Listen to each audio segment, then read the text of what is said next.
Thanks, Hannah. How would you react if someone told you that the future you envision your life in isn't going to happen, can't happen, not a chance? We are all given advantages and we are all given disadvantages, but to accept those in your life is the most powerful trait that you can hold. As a young teenager, we all get asked, what do you see yourself in 5, 10 years? How do you see your life?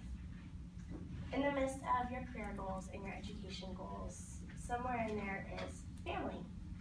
How many children you want if you want to get married, how old you want to be when you get married and have children. Women have a purpose. We're all here for a purpose. To have that taken away results in difficulty with no self-worth, and we all have to learn to accept those bumps in the road. Now let's go back to middle school and even back to our visual board speeches. A lot of us, we went with the topic of where will we see ourselves in 10 years? I remember you girls talked about you want children, and I remember Kenneth saying he wants children as well, adopted, that sounds good. But a lot of us even think, how many kids do we want? I know I remember, I want a boy and a girl, and I'm going to name them Mark and Jordan. But imagine having that taken away from you. We are all born knowing that women have babies and we produce babies, and that's what we're here for. You get married and you provide that to your husband or your wife, and you start that family. But let's reevaluate that norm. Imagine walking into your normal physical checkup because you want to go play soccer in middle school, and you get your blood drawn, make sure everything's okay, and you're told, no, you can't have children. You are infertile. Infertility means the inability to produce a child, have one, or even carry one in both men and women. It's not just women. However, in this case, I am one of the 40 women who can't do any of it.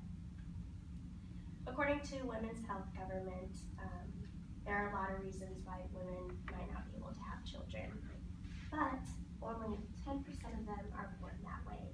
And again, I'm one of them.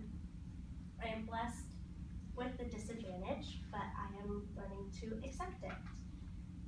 If you were to ask me in the 6th grade, where do you see yourself?